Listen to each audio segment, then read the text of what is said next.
ഇസ്രായേലിന്റെ നഗരങ്ങളെ വിറപ്പിച്ചിരിക്കുകയാണ് ഇറാന്റെ മിസൈലുകൾ. അവ നേരിട്ട് പതിച്ചതോടെ കെട്ടിടങ്ങൾ കൂട്ടത്തോടെ തകർന്നു എന്നുള്ള റിപ്പോർട്ടുകളാണ് അവിടെ നിന്ന് വരുന്നത്. അറാദിലും ഡിമോണയിലും ഉൾപ്പെടെയുള്ള ആക്രമണത്തിൽ 100-ലേറെ പേർക്ക് പരിക്കേറ്റതായുള്ള റിപ്പോർട്ടുകളുണ്ട്. 20-ലേറെ പേരുടെ നില അതീവ ഗുരുതരമാണ്. അറാദിൽ ഇസ്രായേൽ ആരോഗ്യ അടിയന്തരാവസ്ഥ പ്രഖ്യാപിച്ചിരിക്കുകയാണ്. ആക്രമണം നടന്നത് ഇസ്രായേലിലെ ആണവ കേന്ദ്രങ്ങൾക്ക് സമീപമാണ്. ഇന്നലെ നതാൻസിലെ ഇറാൻ ആണവ കേന്ദ്രത്തിലേക്കുള്ള ആക്രമണത്തിനുള്ള തിരിച്ചടിയാണ് എന്ന് കൂടെയാണ് ഇറാൻ അവകാശപ്പെടുന്നത്. ഇസ്രായേലിന്റെ പ്രതിരോധ സംവിധാനങ്ങൾ തകരുന്നതിന്റെ ലക്ഷണമാണ് കണ്ടതെന്ന് ഇറാൻ പാർലമെന്റ് സ്പീക്കർ പറഞ്ഞു. ഇറാന്റെ മിസൈലുകൾ ഇസ്രായേലിൽ നേരിട്ട് പതിക്കുന്ന ദൃശ്യങ്ങളും പുറത്തു വന്നു.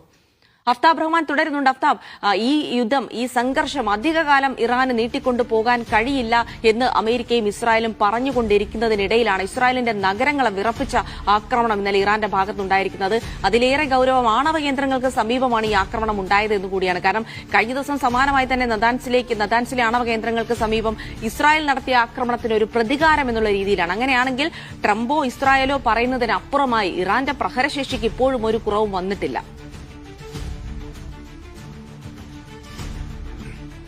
ജിൽസി, തീർച്ചയായും നമ്മൾ നേരത്തെ പറഞ്ഞു വെച്ചത് അതാണ്. ട്രംപ് നേരത്തെ പറഞ്ഞത് 48 മണിക്കൂറിനകം ഇറാന്റെ ആണവ കേന്ദ്രങ്ങൾ ആക്രമിക്കുമെന്നുള്ളതാണ്. പക്ഷേ ഈ ആക്രമണം ഇപ്പോൾ തന്നെ നടന്നുകൊണ്ടിരിക്കുന്നുണ്ട് എന്നുള്ളതാണ് വാസ്തവം. കാരണം ഇസ്രായേൽ ഇന്നലെ നെതാൻസിലുള്ള ഇറാന്റെ ആണവ കേന്ദ്രം ആക്രമിച്ചിട്ടുണ്ട്. ഇതിന് റഷ്യ മുന്നറിയിപ്പ് നൽകിയിട്ടുണ്ട്. കാരണം ആണവ പ്രസരണം ഉണ്ടാകുവാനുള്ള സ്ഥിതിവിശേഷത്തിലേക്ക് കാര്യങ്ങൾ പോകുന്നു എന്ന് പറയുന്നുണ്ട്. അതിന് തൊട്ടു പിന്നാലെയാണ് തിരിച്ചടി എന്നുള്ളത്. കാരണം ഇറാൻ നേരത്തെ പ്രഖ്യാപിച്ച അവരുടെ പോളിസി എന്ന് പറയുന്നത് ഐ ഫോർ ഐ എന്നുള്ള കണ്ണിന് കണ്ണ് എന്നുള്ള രീതിയിലാണ് ഇറാൻ തുടക്കം മുതൽ തിരിച്ചടിച്ചുകൊണ്ടിരിക്കുന്നത്. ഇന്നിപ്പോൾ നമ്മൾ ഓർക്കണം, 23-ാം ദിനമാണ്. യുദ്ധത്തിന്റെ 23-ാം ദിനത്തിൽ ഇന്നിപ്പോൾ പുലർച്ചെ വരെയുള്ള സമയത്ത് ഇസ്രായേലിന്റെ പല നഗരങ്ങളിലും സ്ഫോടനാത്മകമായ സ്ഥിതിവിശേഷം നമ്മൾ ഇതുവരെ കണ്ടതുപോലെ ഇതുവരെ ഉണ്ടായിരുന്ന ഒരു സ്ഥിതി എന്ന് പറയുന്നത് ഇസ്രായേലിനകത്തുള്ള ദൃശ്യങ്ങളോ അല്ലെങ്കിൽ സംഭവ വികാസങ്ങളോ അത്രയധികം പുറത്തേക്ക് വന്നിരുന്നില്ല. ഇന്നിപ്പോൾ പുലർച്ചെ വരെ US മാധ്യമങ്ങൾ, പ്രത്യേകിച്ച് CNN ഉൾപ്പെടെയുള്ള ടെലിവിഷൻ ക്യാമറകളിൽ അത് കൃത്യമായി പതിഞ്ഞു. കാരണം ഈ മിസൈലുകൾ ഒരേ സമയം തന്നെ പല ഭാഗത്ത് നേരിട്ട് പതിക്കുന്നു. അതാണ് ഇതിൽ ഏറ്റവും പ്രധാനപ്പെട്ട ഹൈലൈറ്റ്. ഏതാണ്ട് 4 ലെയർ ആയിട്ടുകൊണ്ടാണ് ഇസ്രായേലിന്റെ ഡിഫൻസ് സിസ്റ്റം പ്രവർത്തിക്കുന്നത്. അത് തന്നെ ആലോചിക്കണം. ഇറാന്റെ ഭൂമി വിട്ടുകഴിഞ്ഞാൽ, റോക്കറ്റുകളോ മിസൈലുകളോ ഇറാന്റെ ഭൂമി വിട്ടുകഴിഞ്ഞാൽ അത് കടന്നു പോകുന്നത് കുവൈത്തിനരികിലൂടെ ഇറാഖ് പിന്നിട്ട്, സിറിയ പിന്നിട്ട്, അല്ലെങ്കിൽ ജോർദാൻ കടന്നാണ് ഇസ്രായേലിലേക്ക് എത്തുന്നത്. ഈ പറഞ്ഞ രാജ്യങ്ങളിലെല്ലാം തന്നെ ഡിഫൻസ് സിസ്റ്റങ്ങൾ കൃത്യമായി പ്രവർത്തിക്കുന്നതാണ്. ഇതെല്ലാം മറികടന്നുകൊണ്ടാണ് ഇറാന്റെ ബാലിസ്റ്റിക് മിസൈലുകൾ ഏറ്റവും സുരക്ഷമെന്ന് പറയുന്ന ലോകത്തിലെ ഏറ്റവും മികച്ച പ്രതിരോധ സംവിധാനങ്ങളുള്ള ഇസ്രായേലിനകത്തേക്ക് ഇതുപോലെ പതിക്കുന്നത്. ആ ദൃശ്യങ്ങളിൽ അതിന്റെ ഒരു ഭീകരത നമുക്ക് വ്യക്തമാണ്. എന്ന് വെച്ചാൽ കെട്ടിടങ്ങൾ ഒരുപാടെണ്ണം തകർന്നിരിക്കുന്നു. ഇപ്പോൾ റിപ്പോർട്ടുകൾ പുറത്തുവരുന്ന പ്രകാരമാണെങ്കിൽ 150-ലേറെ പേർക്ക് പരിക്കുണ്ട്. അതിൽ തന്നെ 30-ലേറെ പേരുടെ പരിക്ക് ഗുരുതരമാണ്. മരണപ്പെട്ടതായുള്ള റിപ്പോർട്ടുകൾ ഇസ്രായേൽ ഇതുവരെ സ്ഥിരീകരിച്ചിട്ടില്ല. പക്ഷേ നാശനഷ്ടം വളരെ പ്രകടമായി ആ ദൃശ്യങ്ങളിൽ കാണാം. ഇന്നലെ രാത്രി ഡിമോണയിൽ നടന്ന ആക്രമണവും സമാനമാണ്. ഈ ഡിമോണ എന്ന് പറയുന്നത് നാഗവ് എന്നറിയപ്പെടുന്ന ഇസ്രായേലിനകത്തുള്ള അവരുടെ ആണവ കേന്ദ്രത്തിൽ നിന്നും 80 കിലോമീറ്റർ അകലെയാണ്. അതായത് 80 കിലോമീറ്റർ അകലെ വെച്ചാണ് ഇത് പ്രതിരോധിച്ചത്. അത് പ്രതിരോധിക്കാനുള്ള ശ്രമമുണ്ടായത്. അവിടെയാണ് മിസൈലുകൾ നേരിട്ട് പതിക്കുന്നത്. എന്ന് വെച്ചാൽ യുദ്ധത്തിന്റെ 23-ാം ദിനത്തിലും ഇറാന്റെ പ്രഹരശേഷിക്ക് ഒരു കുറവുമില്ല. ഇതോടൊപ്പം ജിൽസി, ഒരു കാര്യം കൂടി എടുത്തു പറയേണ്ടത് തോന്നുന്നു.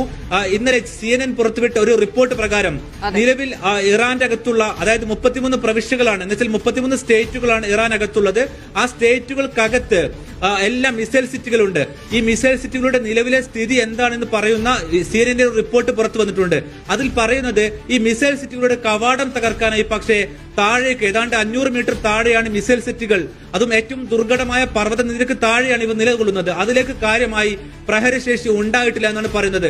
അത് തന്നെയാണ് ഈ മിസൈലുകൾ എത്തുമ്പോൾ നമ്മൾ മനസ്സിലാക്കേണ്ടതും. എന്ന് വെച്ചാൽ ഇപ്പോഴും ഇറാനോടും ലോകത്തിലെ ഏറ്റവും വലിയ ശക്തിയായിട്ടുള്ള US-നോടും 23-ാം ദിനത്തിലും പിടിച്ചു നിൽക്കാൻ ഇറാൻ സാധിക്കുന്നു എന്നുള്ളതാണ് ഇതിൽ നിന്ന് മനസ്സിലാക്കേണ്ടത്. ഇറാനകത്തും സമാനമായ രീതിയിൽ തന്നെ വൻതോതിലുള്ള നാശനഷ്ടം, എന്ന് വെച്ചാൽ ഏതാണ്ട് ഗസക്ക് സമാനമായ രീതിയിൽ തന്നെ അവിടെ നിരപ്പാക്കുന്ന സ്ഥിതിവിശേഷമുണ്ട്. പക്ഷെ അതിനിടയിലും ഒരു കുറവും വരുത്താതെ ഇസ്രായേലിനകത്തേക്ക് കൃത്യമായി മിസൈലുകൾ എത്തിക്കാൻ റഷ്യൻ സഹായത്തോടെ ഇറാന് സാധിക്കുന്നു എന്നുള്ളതാണ് ഇന്നലത്തെ ആക്രമണം സൂചിപ്പിക്കുന്നത്. ജിൽസി, അഫ്താബ്, അതിനകത്ത് വേറൊരു കാര്യം കൂടെ, അതായത് നമ്മൾ ഈ സൈനിക ശേഷിയുടെയും ഇറാന്റെ പ്രഹരശേഷിയുടെയും കാര്യം പറയുമ്പോൾ ബാലിസ്റ്റിക് മിസൈൽ സംവിധാനമടക്കം, ശേഖരമടക്കം ഇറാന്റെ കൈവശമില്ല എന്ന് അവകാശപ്പെടുമ്പോഴാണ് കഴിഞ്ഞ ദിവസം വരുന്ന ഒരു വാൾ സ്ട്രീറ്റ് ജേണലിന്റെ റിപ്പോർട്ട് കൂടി, അതായത് ഇന്ത്യൻ മഹാസമുദ്രത്തിലെ ബ്രിട്ടന്റെ സൈനിക താവളം, അതായത് ഡിഗോ ഗാസിയയിലേക്ക് ബാലിസ്റ്റിക് മിസൈലുകൾ അയച്ചുള്ള ആക്രമണം. അങ്ങനെയാണെങ്കിൽ ഇറാന്റെ പ്രഹരശേഷിയും ഇറാന്റെ ആയുധശേഷിയും ഒക്കെ കണക്കാക്കുന്നതിൽ അമേരിക്കയ്ക്ക് വലിയ വീഴ്ച പറ്റിയിട്ടുണ്ടോ?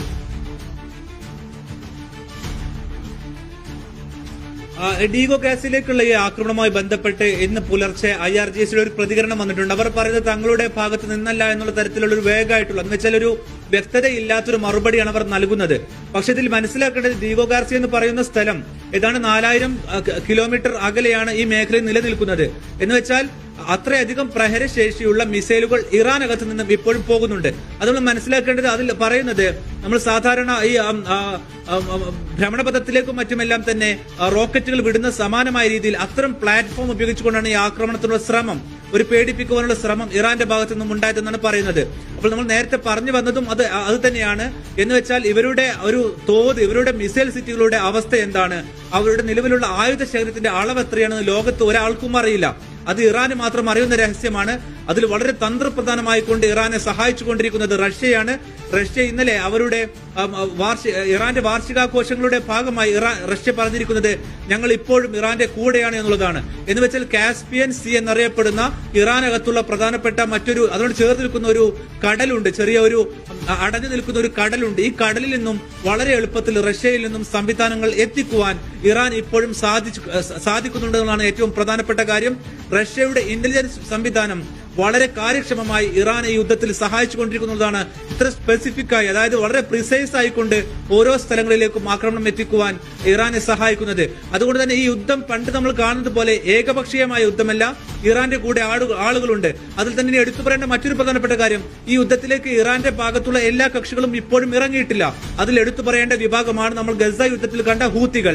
അവർ ഇതുവരെ യുദ്ധത്തിൽ പ്രവേശിച്ചിട്ടില്ല. ഇറാൻ അവരോട് ആവശ്യപ്പെട്ടിട്ടില്ല. ഇറാൻ എപ്പോൾ ആവശ്യപ്പെടുന്നു അപ്പോൾ ഇറങ്ങാൻ തങ്ങൾ തയ്യാറാണ് എന്ന് ഹൂത്തികൾ പറഞ്ഞിട്ടുണ്ട്. ഹൂത്തികൾ കൂടി ഇറങ്ങിക്കഴിഞ്ഞാൽ സംഭവിക്കുക നമ്മളിപ്പോൾ സൗദി അറേബ്യ ഒക്കെ എണ്ണ കൊണ്ടുപോകുന്ന സമാന്തര പാത, അതായത് ഹോർമൂസ് അടഞ്ഞാൽ പിന്നീട് എണ്ണയൊക്കെ ഇന്ത്യയിലേക്കും ഒപ്പം തന്നെ യൂറോപ്പിൽ നിന്നുമെല്ലാം പോകുന്നത് സ്യൂയസ് കനാൽ വഴിയാണ്. അതുകൂടി അടക്കാൻ ഹൂത്തികൾക്കാകും. എന്ന് വെച്ചാൽ യുദ്ധം എന്ന് പറയുന്നത് ഇത് ഒറ്റപ്പെട്ട കക്ഷികൾ തമ്മിലല്ല, ഓരോ രാജ്യങ്ങൾക്കും അവരുടെ കൂടെ പിന്നിൽ നിൽക്കുവാൻ ആളുകളുണ്ടെന്ന് തെളിയിക്കുന്നതാണ് ഇറാന്റെ ഇപ്പോൾ നടന്നുകൊണ്ടിരിക്കുന്ന യുദ്ധം.